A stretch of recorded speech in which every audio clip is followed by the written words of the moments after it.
நமஸ்காரம். அஸ்மத் சர்வகுரு யோ நமக. இது நமது உலகம் சேனல் நேயர்களுக்கு வேங்கடம் ராம் நாராயண் அன்பு கலந்த வணக்கங்கள். இந்த உலகத்துல நாமோ பிறந்து வாழ்க்கை வாழ்வது அப்படிங்கிறதே ஒரு எதிர்பார்ப்போடு தான் வாழ்க்கை நடந்துட்டு இருக்கு. அந்த எதிர்பார்ப்பு நமக்கு ஏமாற்றத்தை தரக்கூடாது அப்படிங்கிறதுனாலதான் நாம நாலெட்ஜ் அக்குமுலேஷன் இதெல்லாம் நடந்துட்டு இருக்கு. அந்த மாதிரி ஒரு சந்தர்ப்ப சூழ்நிலையில எதிர்வரக்கூடிய ஒரு 40 நாட்கள் 2025 ஒரு 40 நாட்கள் நமக்கு இந்த ஏரோப்ளேன் மேல பறந்து போச்சு, சில பாக்கெட்ஸ் இருக்குல்ல, மேகங்களுக்கு இடையில போச்சு ஒரு ஜோல்ட் வரும் இல்லையா, அந்த மாதிரியான ஒரு நிலைமையை கொடுக்கக்கூடியதாக இந்த 40 நாட்கள் இருக்கு. அது என்ன அப்படிங்கிறது தான் நாம பார்க்க போறோம். யாருக்கு எந்த விதத்துல நல்லதும் கெட்டதும் செய்யக்கூடியதாக 40 நாட்கள் இருக்கும். மெயினா 6 கிரகங்கள் ஒரே இடத்திலே சேர்ந்து வரக்கூடியது. மார்ச் மாதம் 30ஆம் தேதி முதல் மே மாதம் 8ஆம் தேதி வரை கிட்டத்தட்ட 5 கிரகங்கள் பிளஸ் 1 6 கிரகங்கள் ஒரே இடத்துல இருக்கு. அமாவாசை அன்னைக்கு ஆரம்பிக்கிறது. மற்ற 5 கிரகங்கள் இந்த 40 நாட்களும் ஒன்றாக இருக்கின்றன. என்னென்ன கிரகங்கள்? சூரியன், சந்திரன், புதன், சுக்கிரன், சனி, ராகு, இவையெல்லாம் இருக்கக்கூடிய இடம் மீனம். மீன ராசியில ஒன்னா சேர்ந்திருக்கு. அந்த மீன ராசி குருவனுடைய வீடு.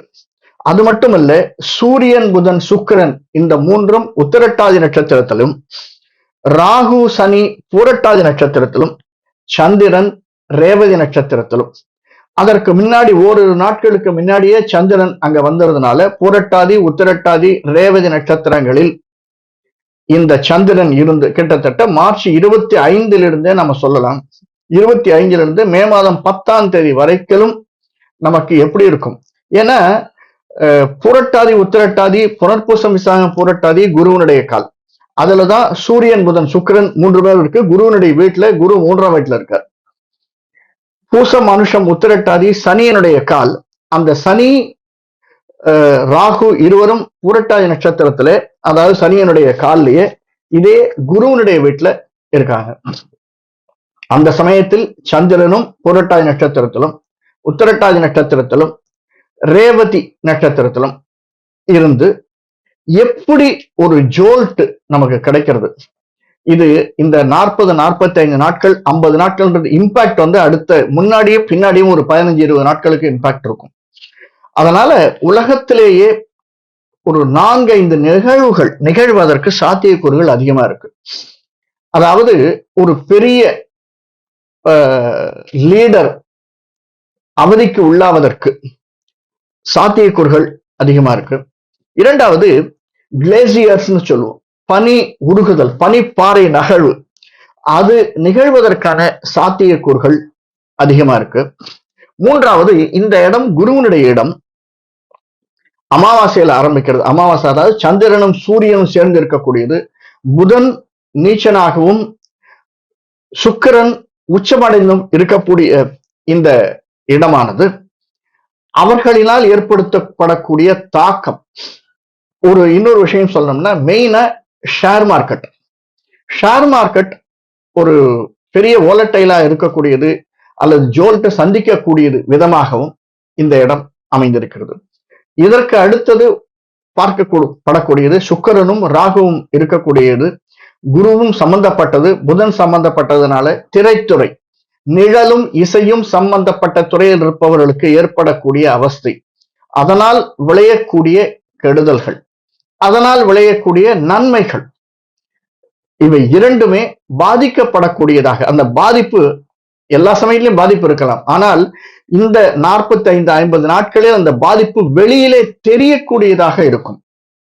அதுதான் நமக்கு ஒரு பெரிய தாக்கத்தை தரக்கூடியதாக அமைந்திருக்கிறது. இது உலகத்திலேயே நிகழக்கூடிய அதிசயம். இந்த 50 நாட்களில் 40 நாட்களில் நிகழக்கூடிய அதிசயம்.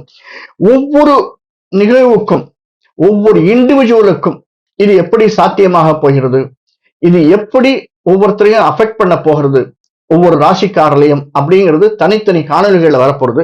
மேஜரா நான் சொன்ன இந்த 5 ராசிக்காரர்ல எப்படி ஒரு கோடி காட்டி விட்டு நாம போலாம். முதல்ல ரிஷப ராசி. ரிஷபத்துல இருக்கக்கூடிய குரு, அந்த குரு சனியினால் ராகுவினால் 3ஆம் பார்வையாக 11ஆம் பார்வையாக பார்க்கப்படக்கூடியது. அந்த குருவினுடைய வீட்டிலே 2ஆம் இடத்தில் செவ்வாய். இது ஆரம்பிக்கச்சு 2ஆம் இடத்துல செவ்வாய் இருக்கார். தனியா இருக்கக்கூடிய கிரகம் செவ்வாயும் கேத்துவும்.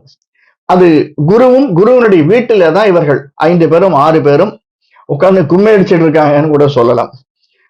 இவர்கள் எல்லாம் சேர்ந்து கும்மி அடிச்சா அந்த இடம் எப்படி இருக்கும் நினைச்சு பாருங்க.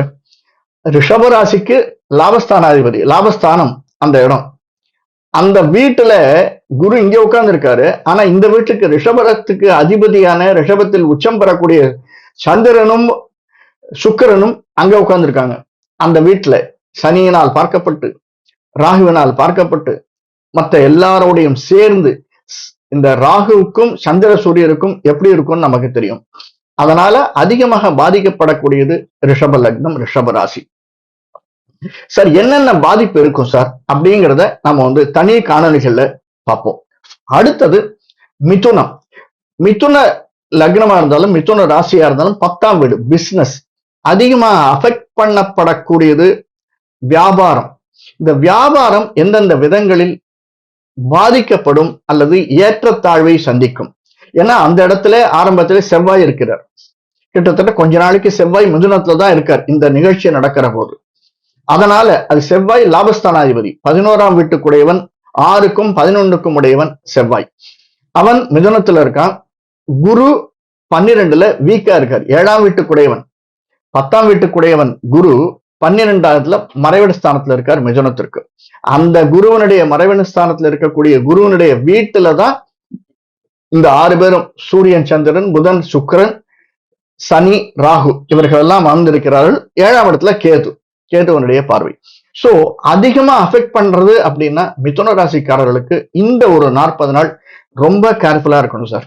என்னென்னலாம் வரலாம்? வியாதிகள் வரலாம், செலவுகள் அதிகமா வரலாம். ஏன்னா 12ஆம் இடத்துல குரு இருக்கிறதுனால செலவுகள் அதிகமா வரலாம். பிரிவு, சிலருக்கு பிரிவு வரலாம். அது நல்லதாக இருக்கலாம், கெட்டதாக இருக்கலாம். என்னங்கிறத அந்த தனி காணொலிகள்ல பார்க்கலாம்.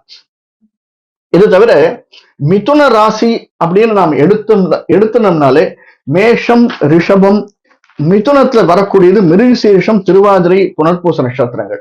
இந்த மிருகசீரிஷம், திருவாதிரை, புனர்பூசங்கள் அதுவும் செவ்வாய், ராகு, குருவிலே அந்த தசையிலே பிறந்தவர்கள் நமக்கு தெரியும். அதனால அந்த மாதிரியான ஒரு சூழ்நிலையில பிசினஸ்ல ராகு உட்கார்ந்துருக்கார். அவருக்கு எதிராக இருக்கக்கூடிய சூரிய சந்திரன் இருக்கார். மைனஸ்ல புதனும் பிளஸ்ல சுக்கிரனும் அந்த இடத்துல அமைந்திருக்கிறார்கள். கூடவே சனி. சோ யார் யாருக்கெல்லாம் பிசினஸ் அஃபெக்ட் ஆகும், எந்த மாதிரி பிசினஸ் அஃபெக்ட் ஆகும்? நிச்சயமா திரைத்துறையில் இருப்பவர்களுக்கு ஒரு சின்ன அஃபெக்ட் இருக்கும். அதே மாதிரி விவசாயத்துறையில் இருப்பவர்களுக்கு அதனுடைய லாப நஷ்டங்கள் தெரியும். அதே மாதிரி உடல் உபாதைகள் இருப்பவர்களுக்கு இன்னும் அதிகமான உபாதைகள் இருக்கும். இதற்கு அடுத்து முக்கியமா வயதானவர்கள், 60 வயதுக்கு மேற்பட்டவர்கள், 70 வயதுக்கு மேற்பட்டவர்களுக்கு ஏற்படக்கூடியது ஒன்று, ஒரு லாபம், நிறைய லாபம் வரலாம், இல்ல நஷ்டம், அதிகமான நஷ்டம் வரலாம், ஒரு இழப்பு வரலாம், அல்லது ஒரு பெரிய ஜங்க் நமக்கு வெளியிலேருந்து கிட்டத்தட்ட 40 நாளா நம்ம ஒரு அண்ணனுக்கும் தம்பிக்கும் பிரச்சனை போராடிட்டு இருக்கோம், அல்லது வேற ஏதோ ஒரு இடத்துல பிரச்சனை, லீகல் பிரச்சனைன்னா அதெல்லாம் சரி செய்யப்படவும் சான்சஸ் இருக்கு. இது மிதுன ராசிக்காரர்களுக்கு, மிதுன லக்னக்காரர்களுக்கு. அடுத்தது விருச்சிகம். விருச்சிகத்திற்கு 5ஆம் இடம். இந்த 7ஆம் இடத்துல 2ஆம் வீட்டுக்கு 5ஆம் வீட்டுக்கு அதிபதியான குரு 7ஆம் இடத்துல இருக்கிறதுனால கொஞ்சம் சரி செய்யப்பட்டாலும் 5ஆம் இடம் அப்படிங்கிறது பலவிதமான நல்ல குணங்களை உடைய இடம். 5ஆம் இடம் அது குருவனுடைய வீடு. அதனால அந்த இடத்துல, குருவனுடைய இடத்துல 2க்கும் 5க்கும் அதிபதியான குரு 7ஆம் வீட்டை நம்மளை பார்த்தாலும் அந்த இடத்துல இந்த 5-6 பேரும் அமர்ந்திருக்க போகிறார்கள். கிட்டத்தட்ட ஒரு மாசத்துக்கு மேல, மார்ச் 25ல இருந்து மே 10-15 வரைக்கும். இந்த விருச்சிக ராசி செவ்வாயினுடைய ராசி. அவன் அந்த செவ்வாய் ராசி அதிபதி, லக்னாதிபதி அஷ்டமத்துல போயிருக்கான். அந்த புதனுடைய வீட்டுல.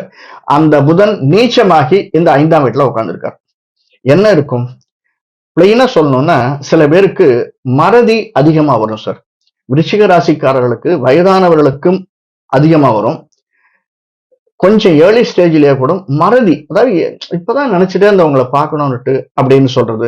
ஏதோ ஒரு இடத்துல பொருள் வச்சேன், எங்க வச்சேன்னு தெரியல, தேடுதல் வேட்டை, இப்படியாக மறதி அதிகமா வரலாம். ஆனால் 7க்குடைய சுக்கிரன் அந்த இடத்துல 5ஆம் வீட்டுல உட்கார்றதுனால, அதுவும் உச்சமாகி மீனத்துல உட்கார்றதுனால பலவித வரவுகளுக்கும் நாம எதிர்பாராத இடத்துல இருந்து ஒரு நமக்கு வந்து ஆஃபர் வரலாம். யாராவது வெளியில வேற இடம் மாறணும் அப்படின்னு நினைச்சிருந்தவங்களுக்கு ஆஃபர் வரலாம். இடமாற்றம் வரலாம். யாராவது இடமாற்றம் இருந்தவர்களுக்கு வெளியில நாம போயிருக்கோம், 2 வருஷமா வெளியில இருக்கோம், அல்லது டிரான்ஸ்ஃபர்ல வெளி ஊர் போயிருக்கோம்னா அவர்களுக்கு தன்னுடைய வீடோடு சேர்வதற்கான சாத்தியக்கூறுகள், வெளிநாட்டில் இருக்கக்கூடிய தாய் தந்தையரோடோ அல்லது நம்மோடு தாய் தந்தையரோ சேர்வதற்கான சாத்தியக்கூறுகள், இவைகள் விருச்சிக ராசிக்காரர்களுக்கு அதிகமாக இருக்கும். அவர்கள் எப்படி 10க்கும் 11க்கும் உடையவனாக, அதாவது ரிஷபத்துக்கும் மிதுனத்துக்கும் உடைய பிசினஸ் சம்பந்தம், லாபஸ்தான சம்பந்தம், ஷேர்ஸ் அதிகமா அடிவாங்குமோ அந்த மாதிரி விருச்சிக ராசிக்காரர்களும் ஷேர்ஸ்ல போடுறது கொஞ்சம் யோஜனை பண்ணி போடுறது அப்படிங்கிறது ரொம்ப பெட்டர். இதற்கு அடுத்து கும்பம், மீனம். ஏன்னா கும்பத்துக்கு சனி, சனியினுடைய வீடு தான் கும்பம். கும்பத்துக்கு அதிபதியான சனி 2ஆம் வீட்டுல ராகுவோட சம்பந்தப்பட்டு, சூரிய புதனோடு சம்பந்தப்பட்டு, சுக்கிரன் சந்திரனோடு சம்பந்தப்பட்டு, குருவோடு சம்பந்தப்பட்டு உட்கார்ந்திருக்கார். அந்த குருவை இந்த வீட்டுக்கு அதிபதியானவன் 3ஆம் பார்வையை பார்க்கவும் பார்க்கிறார். இப்படிப்பட்ட சூழ்நிலைகள் 2ஆம் இடம் அப்படிங்கிறது நம் வாக்குஸ்தானம். மெயினா சொல்லணும்னா வாக்குஸ்தானம். மற்ற எல்லாம் இருக்கு, நிறைய விஷயங்கள் இருக்கு 2ஆம் இடத்துக்கு. மெயினா வாக்குஸ்தானம். அதனால ரொம்ப கேர்ஃபுல்லா இருக்கணும் கும்பராசிக்காரர்கள். இந்த 50 நாட்களில் நாம் எடுக்கக்கூடிய முடிவு, ஏன்னா கணவன் மனைவிக்கு இடையே உள்ள உறவும் கொஞ்சம் அவ்வளவா சுகமா இருக்காது. சிலருக்கு பிரிவினை கொடுக்கக்கூடியதாகவும் இருக்கும். ஆனால் சுக்கிரன் உச்சமாக அங்க இருக்கிறதுனால பிரிந்தவர்கள் சேர்வதற்கான நாட்களும் உண்டு. அது இண்டிவிஜுவல் ஜாதகத்தை பார்த்து சொல்லக்கூடியது. நாம அடுத்தது பார்க்க கழிச்சு தனியா மகர ராசிக்கு வரச்சே, மகர ராசி இருக்கக்கூடிய நட்சத்திரங்களை நாம பார்க்கச்சே அதை தனித்தனியா நாம பார்க்க போறோம். அடுத்ததாக மீன ராசி, மகரம் கும்பராசி நாம பார்த்தது. அடுத்தது மீனம். மீனத்துல தான் இவங்க அத்தனை பேரும் உட்கார்ந்து கும்மி அடிக்க போறாங்க. அது குருவினுடைய வீடு. அந்த குரு ராசி லக்னத்துக்கு அதிபதியான குரு 3ஆம் வீட்டில் இருக்கிறார். எப்படி இருக்கும் 3ஆம் வீடு அப்படிங்கிறது தெரியும். அந்த வீட்டுக்கு அதிபதியான சுக்கிரன் இங்க உட்கார்ந்து இருக்கார். ஆனால் 4ஆம் வீட்டு நிலம், வாகனம், பல விஷயங்களுக்கு சம்பந்தப்பட்ட 4ஆம் வீட்டுக்கு அதிபதியான புதன் அங்கே செவ்வாய் இருக்க, அந்த புதன் இங்கே நீச்சமாக உட்கார்ந்திருக்கிறார் மீனத்துல. அதனால நாம் எடுக்கக்கூடிய முடிவுகள், இந்த பார்ட்னர்ஷிப் பிசினஸ் இருந்தா ரொம்ப கேர்ஃபுல்லா இருக்கணும் சார். யார் எந்த சமயத்துல வத்தி வைப்பாங்கன்னு தெரியாது. அதே மாதிரி நமக்கு ஒரு ப்ரமோஷன் வரணும் அல்லது வெளிநாடு போகணும். சில பேருக்கு வெளிநாடு போச்சு விசா அப்ளிகேஷனுக்கு போய் நம்ம நிறைய பேர் தெரியும். அது இந்த விசா அப்ளிகேஷன் ஒரு பெரிய எதிர்பார்ப்பது. அவன் அன்றைக்கு அந்த வந்து உட்காரக்கூடிய அதிகாரியினுடைய மனம் எப்படி இருக்குங்கிறத பொறுத்துதான் நமக்கு கிடைக்கக்கூடிய விசா வருமா வராதா அப்படிங்கிறது. அதனால ரொம்ப கேர்ஃபுல்லா பதில் சொல்வது என்பது இந்த மீனராசிக்காரர்களுக்கு மிகவும் தெரியக்கூடிய ஒன்று, ஏற்கக்கூடிய ஒன்று. சோ இப்படி இந்த 5 ராசிகளையும் மிகவும் படாதவாதுபடுத்தி மற்ற ராசிகளுக்கு எப்படிங்கிறதையும் நாம பார்க்க போறோம். இந்த 5 ராசிகளுக்கும் ஏற்றமும் இருக்கு, இறக்கம் மட்டும்தான் இருக்கும் அப்படின்னு நான் சொல்ல வரல. ஏற்றமும் உண்டு. என்னென்ன ஏற்றங்கள் உண்டுங்கிறத தனித்தனி ராசியில, தனித்தனி நட்சத்திரங்கள்ல அடுத்தடுத்து வரக்கூடிய காணொலிகள்ல நம்ம பார்க்க போறோம். அதனால இது வரைக்கும் யாராவது இந்த சேனலை சப்ஸ்கிரைப் பண்ணலன்னா தயவு செஞ்சு சப்ஸ்கிரைப் பண்ணிக்கோங்க. பெல் பட்டன் அழுத்துங்க, லைக் பண்ணுங்க, பிடிச்சிருந்ததுன்னா மற்றவங்ககிட்ட ஷேர் பண்ணுங்க. உங்களுக்கு என்ன தோன்றதோ அது கமெண்ட்ல கொடுங்க. படிச்சுட்டு வரக்கூடிய காணொலிகள்ல நான் அதுக்கான என்னால முடிஞ்ச வரைக்கும் விடை நான் தரேன். இதற்கு அடுத்து இந்த இடம் மீன லக்னம், மீன ராசி, அதை பார்த்தோம். அது ஆரம்பிக்கக்கூடியது 3 பேரும் 3, அதாவது பூரட்டாதி, உத்திரட்டாதி, ரேவதியில் இருக்கக்கூடிய நட்சத்திரங்கள். அதிகமா இருக்கக்கூடியது உத்திரட்டாதி, பூரட்டாதி. அதுல 6 கிரகத்துல 5 கிரகம் அதுலதான் இருக்கு. ரேவதியில கொஞ்சம், அதாவது சந்திரன் மட்டும் ரேவதி கிரகத்துல கொஞ்சம் போயிட்டு வர்றார். இப்படிப்பட்ட சூழ்நிலையில் அந்த கிரகத்தில் அந்த தசையில் இருப்பவர்களுக்கு, ஒவ்வொரு நட்சத்திரத்தில் இருப்பவர்களுக்கும் அந்த தசையில் இருப்பவர்களுக்கும் என்னென்ன விதமான ஏற்றத்தாழ்வுகள் வரும். அதாவது குரு தசை, சனி தசை, புதன் தசை, இந்த மூணு தானே அஃபெக்ட் ஆக போறது. குரு வீடு, சனி மேஜர், புதன் நீச்சர். இந்த திசையில் இருப்பவர்களுக்கு என்னென்ன விதமான ஏற்றத்தாழ்வுகள் வரும், அவர்கள் எதை எதிர்கொள்ள வேண்டும். ஒரு 35 வயசு 40 வயசுனா என்ன எதிர்பார்ப்புகள் இருக்கும், 60 வயசு 70 வயசுக்கு என்ன எதிர்பார்ப்புகள் இருக்கும், என்ன இழப்புகள் இருக்கும், இவையெல்லாம் பற்றி வரக்கூடிய காணொளிகள்ல பார்க்கலாம். மீண்டும் சந்திப்போம். நன்றி, வணக்கம்.